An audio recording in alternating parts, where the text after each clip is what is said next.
Привет, меня зовут Слава, я профессионально делаю доспехи. И я считаю, что средневековые турнирные доспехи не подходят. Они подходят для современных турниров. В чем же проблема? Казалось бы, в средневековье придумали и доспехи, и турниры, они там в средневековье-то знали, что делали, правильно? Не то, что сегодня. Это как бы вымершее ремесло, доспехи и турниры. Чтобы понять, почему я так говорю, нужно понять, в каком контексте я рассматриваю эти доспехи. А рассматриваю я их с точки зрения современных исторических боев и реконструкции. Что такое реконструкция? Это воссоздание средневекового доспеха полностью таким, каким он был, без изменений, со всеми характерными изгибами и техническими решениями. Что такое сегодня современный исторический бой? Или средневековое фехтование, в общем, там, где ребята в доспехах дерутся чем-то похожим на средневековое вооружение. Все вроде бы такое рыцарское, интересное, вроде такое средневековое, если не углубляться и не рассматривать это ближе. Так вот, в этом, или скажем так, в этих двух контекстах, то есть реконструкция и современные бои, которые уже проходят, и если бойцам в таких бугуртах выдать реконструкторские доспехи, то у них как минимум будет много травм, а как максимум это, черт побери, опасно для жизни. Подобную тему я поднимал в видео о том, почему Армет плохой шлем. В этом видео я рассказал о том, почему военные доспехи не подходят для турниров. Война и турниры — это разные вещи. Но поступили возражения, что я не учел турнирные доспехи для пешего боя. Да, турнирные доспехи были как для конного боя, так и для пешего боя, и они отличались. Понятное дело, что турнирный доспех для конного боя не подходит для пешего, потому что он будет тяжелым и будет во многом ограничен. Но вот же в средневековье делали турнирные доспехи для пешего боя. Вот она реконструкция, которая закопана где-то вот здесь вот на поверхности. И вот ты, Слава, ее не увидел, и в общем, ай-яй-яй. Сколько бы я ни рассматривал турнирных доспехов для пешего боя, они тоже имеют серьезные изъяны, из-за которых люди просто не хотят их, не надевают их. Следует помнить, что все это мы рассматриваем с точки зрения реконструкции и современного боя таким, каким он есть сейчас. Потому что если мы оденем в малоподвижные, неудобные доспехи современных бойцов, они просто не покажут вам того экшена, который есть сейчас. И я думаю, что смотреть на малоподвижных, неповоротливых, железных пингвинов, не очень интересно. И в то же время современные бугурты — это очень зрелищные, красивые бои. Итак, в этом видео мы рассмотрим турнирный доспех Генри VIII. Это доспех начала 16 века, прекрасная инженерная доспешная мысль заката средневековых доспехов. В битве при Павии начала 16 века, как раз время изготовления этого доспеха, было доказано, что пули и картечь — это тактика победы, а не латные доспехи. Кстати, в Arcade вышло обновление «Вечная битва». Вы сможете выбрать новую специализацию — стрельба. Вас ждет множество уникальных сражений, море контента и новые события. Arcade — бесплатная легендарная MMORPG с обновленной графикой. Скачивается бесплатно на компьютер. Станьте стрелком и используйте новое огнестрельное оружие. Обрушьте на врагов град выстрелов. А если вы никогда не пробовали себя в битве на дистанции, то это отличный повод оценить все преимущества дальнего боя. Выполняйте простые ежедневные задания, чтобы получить щедрые подарки в событии «Главный герой». Появилась локация Ифнир и событие оборона Ифнира. Это новое живописное место, покрытое густыми лесами, отлично подходящее для приключений с новыми сюжетными заданиями. Объединяйтесь с игроками всех фракций против полчищ монстров и нечисти, чтобы забрать уникальные артефакты в событии оборона Ифнира. А также предметы для улучшения ячеек экипировки. Нет предела совершенству. Новое поле боя Даскшир по правилам королевской битвы будет доступно до 17 июня. Каждый сражается сам за себя и выживает сильнейший. Спасибо Arcade за помощь в создании этого видео. Скорее переходите по ссылке, забирайте подарки и начинайте играть бесплатно прямо сейчас. Новые приключения ждут. И возвращаясь к доспеху Генри VIII, стоит отметить, что тут присутствуют отличные решения мест, которые трудно защитить. Начнем, наверное, с плюсов. Да? Вот мы видим доспех, полностью человек одет в железку. Казалось бы, куда ни бей, ему не будет больно. Тем более, что сделали-то его для короля. Короля 16 века. Это, блин, не хрен собачий. Первая персона государства. Из плюсов можно отметить, что то место, до которого мечтали добраться фландрийские алибардисты, швейцарские ланскнехты и о котором мечтали английские лучники, а именно теплое и мягкое вымя рыцаря, здесь отлично закрыто бронированными пластинами. То есть задница у нас закрыта. Это прям плюс. Дело в том, что в бугуртах есть и борьба, и толчки, и очень часто людей наклоняют. В этот момент обычно доспех на спине, вот здесь вот снизу спины, он начинает двигаться вверх и открывает ягодицы. Это травмоопасно. И эта зона должна быть защищена. Почти все военные доспехи не имели на этом месте защиты, потому что это или конный доспех, или если это пеший доспех, то он не подразумевает, что вы собираетесь разворачиваться жопой к врагу. Вы должны атаковать вперед, идти на врага. Это важное место рыцаря в безопасности. Оно закрыто. Что еще можно отметить, глядя на этот доспех? А именно защита локтевых соединений. Класс. Здесь присутствует множество маленьких пластиночек, которые позволяют двигаться руке, и при этом зона закрыта. Это то место, где чаще всего мы имеем открытое тело без доспеха. То же самое можно увидеть сзади колен. Такой же принцип защиты, множество пластиночек, которые двигаются и закрывают сухожилия сзади ноги. Отлично, это прям плюс. Конечно же, это полный доспех, и у него есть и сабатоны, и рукавицы, и шлем, и все вроде бы закрыто. Единственные открытые места, насколько я могу понять, будут тут вот под мышками. Если бы там были пластины, то доспех вряд ли бы смог стоять вот так с прижатыми руками. Скорее всего, он стоял бы вот так немножечко. Переходим к шлему. Отличный вариант.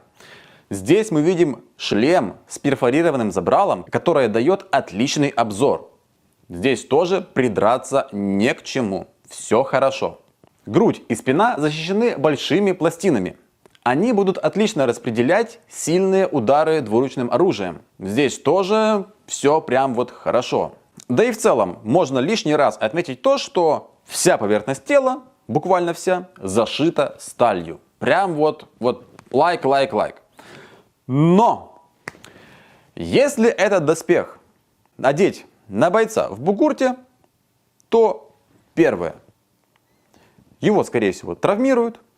Второе, этот боец будет ходячим фрагом для команды противника.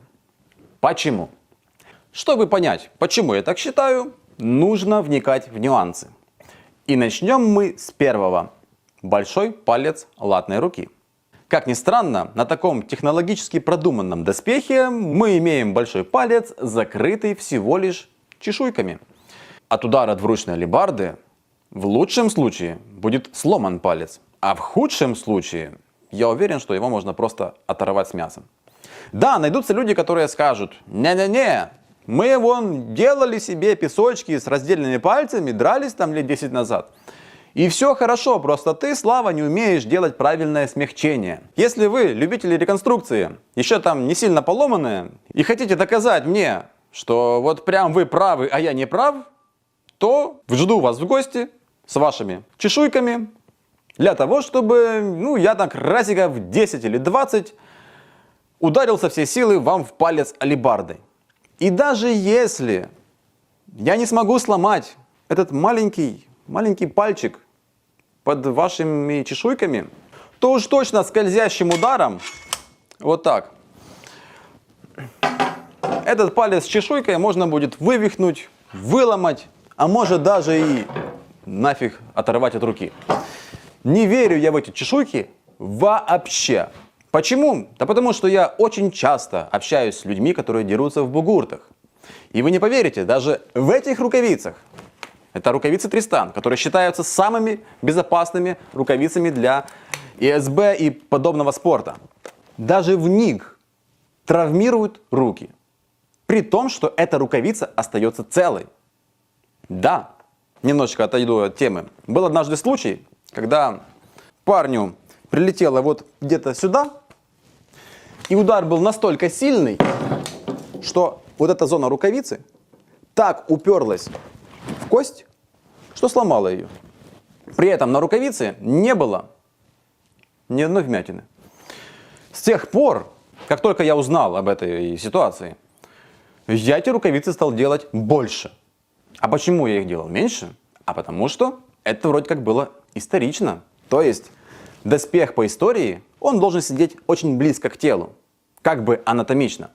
Но делая такие доспехи, я получаю множество жалоб на то, что больно, натирает, ломается что-то у человека прямо. Поэтому я понял, что ребятам в бугуртах доспех должен быть с небольшим запасом под дополнительное смягчение. Нужно слушать людей, которые получают железными палками по рукам, по горбу, по голове. Думаю, с пальцем все понятно. Такие чешуйчатые пальчики категорически должны быть просто запрещены на мероприятиях, где дерутся в полную силу стальным оружием.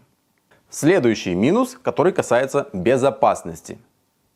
Это фиксация верхнего забрала. Если мы рассмотрим артефакт, то мы обнаружим, что на верхнем забрале вообще отсутствует хоть какая-либо фиксация. Но замечу, что на верхнем забрале есть отверстие, в котором, вероятно, был крючок по аналогии с нижним забралом. То есть, вероятнее всего, на подбородник изнутри клепалась пружинка, на заклепке которой мы можем наблюдать на артефакте. И в отверстие на верхнем забрале эта пружинка загоняла такой пенечек, с помощью которого забрало фиксировалось. В принципе, стандартное решение. И в этот пенечек загоняется крючок, и забрало вроде как не открывается. Но эти крючки очень ненадежны. Я делал такие защелки, и они мне всегда не нравились. Да, может быть, я не смог их сделать правильно, но я не верю в их надежность, потому что в этот крючок могут попасть, в забрало могут попасть, деформировать его форму. В общем, это ненадежно. И даже если мы предположим, что мы делаем этот доспех, реконструкцию этого доспеха и делаем эту кнопочку, одной этой кнопочки будет мало. Нижние боковые фиксации забральника всегда более рискованные, чем кнопка, которая выскакивает вот здесь сверху забрала. Этот вариант, хоть и не историчен, но он показывает себя как самым надежным, самым простым и самым прогнозируемым вариантом для закрытия забрала. И если для средневекового турнира, где иногда были правила «деремся до одного удара», то есть получил удар, разошлись, этот доспех и подходил, и данный вариант забрала тоже подходил, и проблем не возникало, то в современном пешем массовом бугурте можно бить втроем одного, да хоть в пятером. Правилами это не запрещено. Причем можно бить и в затылок, и в спину, и в пузо, и в голову. И все это одновременно можно делать, если человек стоит на ногах. Что-то я сомневаюсь, что такие правила были в средневековье, что прям так можно было, да? Но сегодня это можно. Так вот, при случайном открытии забрала, если вдогонку вас бьет кто-то еще и не сможет остановить вовремя свое оружие, то это будет настолько страшная травма, получить двуручной алебардой в лицо, это прям вот сразу больница. И было бы хорошо, чтобы только больница и все, и больше никуда. Именно поэтому Топхельм Грифон, у которого нету подъемного забрала, в этом плане лучше, чем этот Эрмет. Следующий минус в плане безопасности – это приталенность шеи. Как видите, шлем красиво заужен и приталивается. Это означает, что от позвонков до стенки шлема там очень вряд ли будет 4 сантиметра. А скорее всего 2 или 1,5. А этого размера не хватит для того, чтобы надежно защитить ваши позвонки от акцентированных ударов сзади. Чем-нибудь вроде вот этой вот алебурды. Дело в том, что король Генри, вероятнее всего, планировал выступать в пешем одиночном бугурте, где сзади в шею его точно не будет долбить 4 или 5 алебардистов из Айнабера или Тангара. Он планировал, что он выйдет против благородного кого-нибудь там, он выйдет против него, и они нормально так подерутся в вполне безопасненько. Сзади никто никого не будет бить, никто не будет никого там заламывать по-страшному и так далее, и так далее. Кстати, в этом доспехе, по-моему, король Генри так и не смог подраться. Ему делали этот комплект, но потом что-то там поменялось на турнире, изменились правила, и в итоге он не участвовал в том турнире. Кажется так. Не уверен. Забудьте. Такая приталенность, я считаю, травмоопасна. Почему? Сверху шлем у нас фиксируется на голову. Цепляется за голову тогда. В основном он фиксируется спереди до бровей, сзади он держится, ну там немножечко ниже. То есть в этих зонах он упирается. Нижняя часть шлема качается. Ось вращения шлема находится примерно здесь. То есть удары вот в нижнюю часть шлема будут его сдвигать, качать. В итоге пластина, которая опускается вот тут сзади, будет бить по позвоночнику. Да, это прекрасный шлем, Closed Helm, Armet, который также плотно прижимается к передней части шеи и подбородку. Что тоже открывает безграничные возможности получить море ярких эмоций от ребят с алебардами и от ударов кромкой щита прямо в лицо, потому что все это будет вот просто прилетать вот сюда вниз, или в подбородок, или в кадык. Я думаю, что будет больно. Кто-то может возразить, что данный шлем типа стоит на плечах и вообще там не двигается, и все хорошо. Ну, в этом случае, если этот шлем вообще неподвижен и прям вот реально стоит, просто прям вот там стоит и все, да, то мы имеем существенное ограничение по подвижности, что отправляет этот шлем обратно на свалку истории, и в бугурте он нахер никому не нужен. На этом минусы по безопасности заканчиваются, но у нас есть еще минусы по подвижности. Итак, первой проблемой будет горжет. Это та деталь, к которой у нас одновременно привязаны оба наплечника, и под него заходит низ шлема. Так вот, когда мы имеем такую конструкцию, да плюс к ней еще и привязаны плечи, то вот такое банальное поднятие рук просто невозможно. Это связано с тем, что плечи должны подниматься и смещаться как бы друг к другу. А эта пластина этого просто не даст. Да, она может немножечко приподняться, но в конце концов она где-то упирается или в шею, или плечи тянут. И в итоге даже банальный замах вот двуручным мечом вот так над головой сделать, ну просто невозможно. А если мы таким образом ограничиваем бойца в его арсенале приемов, то он теряет свою эффективность очень сильно. Потому что ему трудно поднимать руки для блока, для замаха.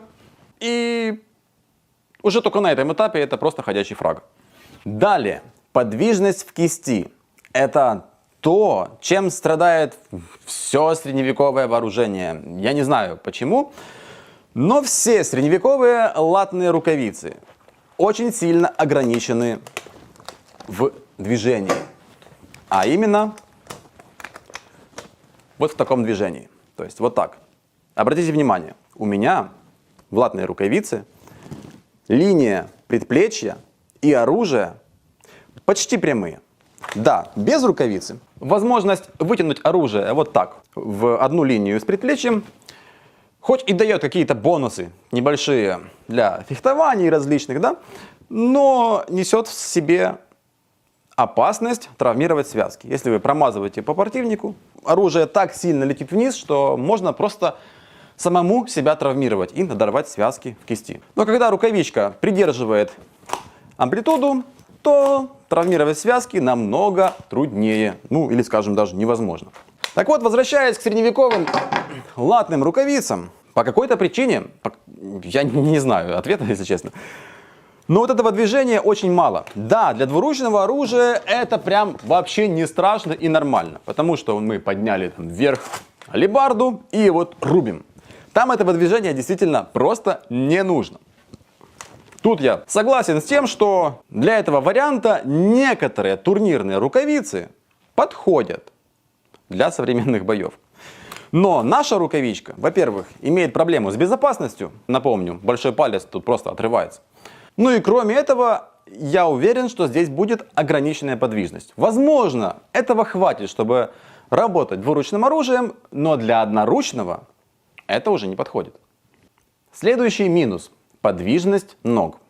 Если вы обратите внимание на защиту ниже талии, то вы обнаружите прекрасно подогнанные пластины, которые облегают и торс, и ноги. Такие себе большие железные шорты, скажем так. Отличная, интересная идея, но у меня как человека, который часто делает доспехи, часто смотрит, как эти доспехи двигаются, и часто слушает, что говорят люди, которые дерутся в этих доспехах, у меня возникают сомнения, что данная конструкция позволит делать все необходимые движения, которые делают спортсмены в современных бугуртах. Делать широкие выпады. В очень широкой, такой низкой, заряженной стойке работают. Это первое. Второе.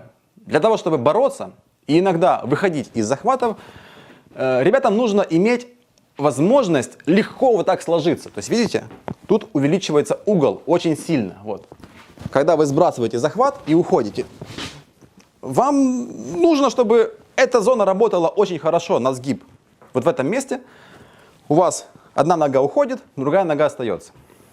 И третье, что обычно люди сразу проверяют, получая новый доспех, это, а можно ли вот так вот в грудочину ударить? Думаю, будет очень сложно в этом доспехе. Мы имеем ограничения по подвижности в районе таза. И следующий минус, который существенно влияет на то, будут ли люди одевать такой доспех или не будет, это вес такого доспеха. Данный доспех весит 40 килограмм. 40 килограмм это очень много. Полный бугуртный доспех сегодня обычно весит примерно 30 килограмм. Обычно ребята стараются сократить это число, и иногда получается сделать доспех в 25 или даже 20 килограмм. 20 килограмм это уже класс, это очень легкий доспех, скорее всего почти полностью титановый, и это серьезнейшее преимущество. Поэтому никто не будет делать себе такие доспехи, которые тяжелые, неповоротливые, еще и небезопасные. И, наверное, последний минус, который довольно спорный. Данный доспех требует очень тонкой работы, очень хорошей подгонки под человека, и из-за этого он будет дорогим. Хотя отмечу, что этот доспех, этот пример доспехов очень интересен, потому что в нем минимум украшательств, в нем довольно простые технические решения. Это действительно не самый сложный доспех, в нем нету каких-то завитушек страшных, как на максимилиановских, здесь вот вальцовки закрученные косичками. Здесь нету тысячи ребер, как в немецкой готике или в том же Максимилиане. Нету каких-то перфораций, интересных, закрученных краев, запиленных, рифленых. Этого всего нету. Довольно простой, практичный доспех. Да, если немножечко изменить там палец, сделать в виде колпачка, вот такого. Такие колпачки, кстати, были в средневековых турнирных перчатках 16 века. Если шлем в районе шеи сделать шире, если отказаться от горжета и придумать другое крепление для плечей, чтобы позволить делать все замахи, все удары, все блоки верхние, чтобы можно было работать вот так вот сверху. Если это все изменить, то мы не получим реконструкцию и получим бугуртный доспех. В принципе, то, как оно есть сегодня. Но, как вы понимаете, это уже не реконструкция, это бугуртооптимизация. Но если мы можем бугуртооптимизировать доспех, то зачем нам брать что-то дорогое, не очень работающее? Если можно брать доспехи 14-15 века, их оптимизировать под бугурты, и они работают, живут, и еще и стоят будут дешевле, чем вот данный формат доспеха. Хотя такой доспех тоже можно делать оптимальным, вполне. Он хороший. Убрать лишние там какие-то украшательства, убрать отбойники от плечей эти ненужные для пешего боя. В целом хорошая вещь. Но и повторюсь, это уже оптимизация, это уже не реконструкция, и это уже не будет средневековым турнирным доспехом. Это будет современный спортивный инвентарь для классных массовых бугуртов. Как видите, рассматривая настоящий средневековый турнирный доспех для пешего боя, мы находим множество проблемных моментов, которые не позволяют его использовать в современных бугуртах? Потому что для людей сегодня важно первое – безопасность, второе – подвижность, третье – надежность, выдерживание многократных ударов в одну и ту же точку. И четвертый пункт, с которым на самом деле можно и поспорить, но это доступность доспеха. Если доспехи будут очень дорогими, то никто не будет этим заниматься. Хотя они и так дорогие. Зачем делать их еще дороже? Я не понимаю. Да, когда-то слышал в свою сторону, что, мол, нафига ты топишь за простые доспехи, которые защищают людей, нафига ты делаешь какую-то убогую оптимизацию, делай реконструкцию, они же дороже, ты же больше заработаешь. Так вот нет. Обычно происходит так, что чем доспех сложнее, тем меньше зарабатываешь, потому что он мега сложный. Сделать его каким-нибудь не до конца доделанным или недоведенным до ума не позволяет религия. И поэтому, хоть этот доспех дороже, но делаешь ты его в разы дольше, и в итоге это просто не имеет смысла. Поэтому я вот ищу решение по типу вот рукавицы Тристан, которая с одной стороны простая, с другой стороны она все защищает, и с третьей стороны она подвижная, но она, блин, не историчная. И вот если вы спросите у бойцов, что они думают по поводу историчности или реконструкции, вы поймете, что люди туда идут, в бугурты, ну вообще не за реконструкцией. А если кто-то из этих ребят, бугуртных спортсменов, скажет, что пришел туда за реконструкцией, то вполне окажется, что он вообще не понимает, что такое реконструкция, и как только он узнает, что такое реконструкция и как нужно правильно делать реконструкцию, он скажет, да типа нахер оно мне надо, я пришел сюда бить людей, зачем мне вот это вот все? Вернемся к нашим турнирным доспехам. Есть интересная и, как с моей точки зрения, довольно правильная идея брать от каждого турнирного, допустим, комплекта какую-то хорошую защищающую запчасть, таким образом собрать все хорошие решения в один комплект, это будет типа вот правильно и исторично. Но нет! Представители комитета историчности прямо сказали, что нельзя вот так вот просто взять от уникального доспеха, то есть доспеха, который сделан в единичном экземпляре, вот отсюда взять ноги, а отсюда взять рукавицу, вот так вот нельзя, это уже будет не исторично. Поэтому... Блин, я не знаю, поэтому надо делать бугуртную оптимизацию и не париться. Суть такова, что есть реконструкция, а есть современные латные бои. Они никак не совместимы. Вот эту сову уже никак нельзя натянуть на глобус.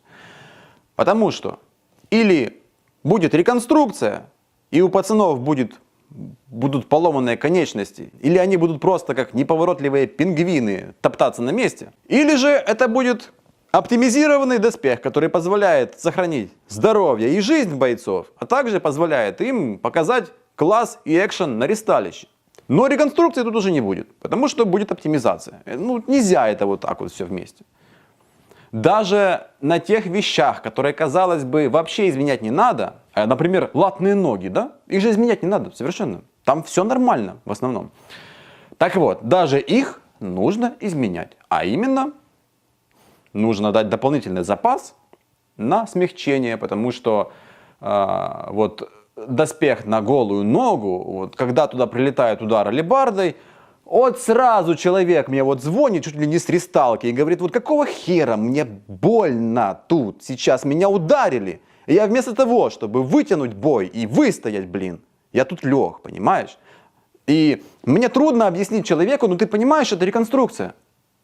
Потому что я в этот момент, ну, не прав. Вот.